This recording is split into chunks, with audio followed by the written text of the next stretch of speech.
enough to knock me out, but I'm still holding the throne. You'll never know till it's over. So pretty it hurts, just beware of. Alright, hello YouTube. Harvey Talks Prison here. Got a video I'm going to show you. It's by Anthony Gangi of Tear Talk. And in it he talks about Crossroads Correctional Center and other prisons across the United States and how the shortage of staff, like I've been saying. In Missouri they might get more staff if they paid them more. You know, $34,000 for a CO a year for the job they do. It's not very much. But in it he also is talking about how staff hates it when prisoners are united. And I've told you guys that before. At least in Missouri, I can't speak of other states, but I believe they sowed dissension because they want us divided. Because when we're divided, when we're united, we get things done. Like food strikes that shut the prison down. You know, nobody's fighting with each other. We're all on the same page. And so he kind of touches on that and, you know, just admits that they hate when we're united. But this will give you an idea of what's going on in Missouri and apparently in other states too. So thank you for watching, and hope you guys get something from this. Bye. How you guys doing today? This is Anthony Gangi, host of Tear Talk, and today I want to touch briefly on a riot that occurred at Crossroads Correctional Institution out in Missouri. The reason why I want to discuss it briefly is because it's a symptom of a bigger problem that we're having in corrections that stretches across the nation. So when I get back, we're going to be talking about where we're at today in corrections and why we're so vulnerable. As always, guys, the show is Tear Talk. Please, if you haven't, subscribe, interact, engage, comment. Don't forget, hit that bell. That bell's going to notify you every time I post up a video. All right, guys, stand by for our sponsors.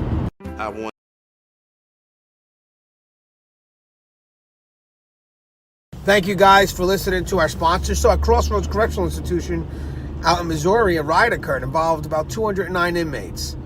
Inmates didn't want to leave the mess hall, refused to go back to their cells, and they just kind of just started destroying things.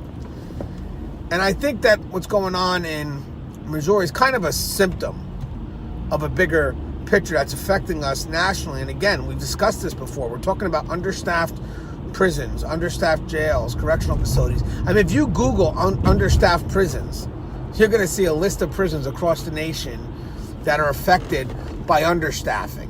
Now, the articles are usually very general. They kind of discuss the numbers or the percentage that's down, but they don't really go into, and I guess that's for security reasons, how those numbers affect the specific institution. This usually happens when a major incident occurs. Then they'll go ahead and investigate, okay, well, we were down so many numbers, and these are the areas that were affected. Now, the front line, the officers that work in these correctional facilities that are being seen as vulnerable right now because they just don't have the right people on the shift to maintain safety and security, they know what areas are being affected. They know exactly, like, if I don't have people in these positions, this is the outcome, this is the negative consequence of that. And I believe that they do forward those concerns up to the administration level, to the administrative level. And unfortunately, either those concerns are being dismissed or maybe just minimized, but it's serious. You can see it. South Carolina had a riot in which 7 inmates died. And I think a lot of people are going to look at South Carolina now because the riot got a lot of national attention. And I think people are going to need to see what happens next. So I really think that Director Brian Sterling, he's kind of in the spotlight right now to see how he reacts, what he's going to implement. And he's trying. And I think that it's funny because he's in the spotlight, he may get more support than he ever did before. But we're seeing the consequences of understaffed facilities. And this is not something that happened overnight. This has been happening. It's been happening through the changes that ultimately left frontline ignored. You know, the vulnerabilities that are being kind of broadcasted nationally, but nationally, the inmates are aware of specifically. At each facility, those inmates know exactly what's happening, where we're vulnerable at. And now there's a bit of a unity amongst the inmates. And that's always our greatest fear in corrections, you know, inmates uniting. And then you also have that tension between staff and inmates that's just being created at these facilities, because again, inmates see where the vulnerabilities are, staff know that they're vulnerable, and now you just have tension. Another problem is because you're not able to keep experienced professionals in the role of frontline. They're not able to kind of navigate through that tension.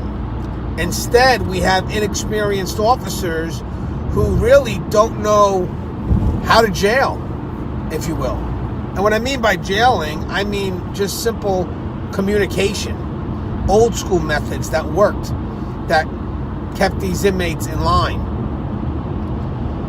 We're losing experienced staff, and we're losing the chance to get real qualified staff. Again, it's all about that incentive, those competitive pay. So what we see going on, again, what happened in Missouri, what happened in Arizona, I believe that was in March earlier this year, what just happened in South Carolina in April. You know, these are symptoms of a bigger picture that needs to be addressed right now, but it really can't be addressed institution by institution. It really has to be addressed as a bigger picture. What we don't realize is how connected we really are. Maybe we should start having these communications where we sit down at the table and look for common ground, see the best practices, see the worst practices, and really try to get that road that can make us better and more consistent. I think that would be a great conversation to have, a great summit, if you will, of a representative from each state just discussing the concerns and what we need to do to make it better. You know, prison reform is a big discussion right now on the tables of the Trump presidency. Jared Kushner is really pushing for prison reform. The act he's trying to push is called the First Step Act. Well, first thing is we need to get away from our prisons being warehouses. And unfortunately, we have neglected until recent years, last 10 years, we've neglected the reality that people who go to prison will get out of prison. And the question is, will they end up back in prison, or will they be able to take advantage of what they've learned in order to turn their life around? That's really been the key to the Texas success, along with the programs that are offered by faith-based and other organizations that are based on science and based on measuring real results, not just hoping for the best, but actually things that are proven to make a difference. So I think we have enough information, we have enough experience now to know what works and what doesn't work, and that's what we'd like to apply here now at the national level. And again, it's where we're headed. I can't argue it. I mean, I really would like to see a lot more focus going to that front line. I mean, what he wants to issue, the programming, stuff like that, I believe it's needed. But if you don't have the manpower to help maintain safety and security, you ain't going to get the programming working for damn. It's not going to work because you're not providing an environment that's conducive to programming. And then, of course, they're not getting bipartisan support because, you know, you have many in government who believe that we got to lower those sentences, the mandated sentences, the real good heart of criminal justice reform. Yeah, but we also want to get the programming first. They don't want to just send people on the streets without getting the proper programming. So I agree with getting the programs in first, getting them in place. But I don't believe that's the first act or the first step. I believe the first step should be getting those numbers up for safety and security so we can go ahead and function in a manner in which rehabilitation would be conducive. But right now it's not. So even if you push for this first step and you want to get that programming in place, again, it's needed. I'm not saying it's not needed. What staff is going to help maintain safety and security? We're doing things backwards. The first step from the Trump administration for the reform should be getting our numbers up. Then it should be the programming. Then it should be the sentencing aspect. Again, you need the programming before you start letting people out. So again, a lot of things going on that are backwards. But again, this is just a quick vlog. Just wanted to get some thoughts out there. But we are vulnerable right now. Inmates see that we're vulnerable, and you're going to see a lot more of these occurrences. So why don't we just sit together, start working in a combined fashion, a collective fashion, and really see what the best and the worst practices are so we can go ahead and improve, make ourselves better. The answers are out there. They're out there. But if we continue to work in an isolated manner, we're never going to be able to move forward. And again, to Director Brian Sterling, a lot of eyes are going to be on you. A lot of eyes are going to be on you right now because 7 inmates were killed in that riot in South Carolina and at Lee's Correctional Institution, and they're going to be looking at you to see what your next step is. I know I'm going to be looking at you. So I'm very curious to see what steps that you take that maybe can help us. Because so far you've been taking some positive steps, including jamming those cell phones inside prisons. And I would love to see that replicated or modeled elsewhere. But again, these are just my thoughts. As always, guys, the show is Tier Talk. Love you guys. Please, if you haven't, subscribe, interact, engage, comment, hit that bell. That bell is going to notify you every time I post a video. Stay safe.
Hello YouTube, Harvey Talks Prison here.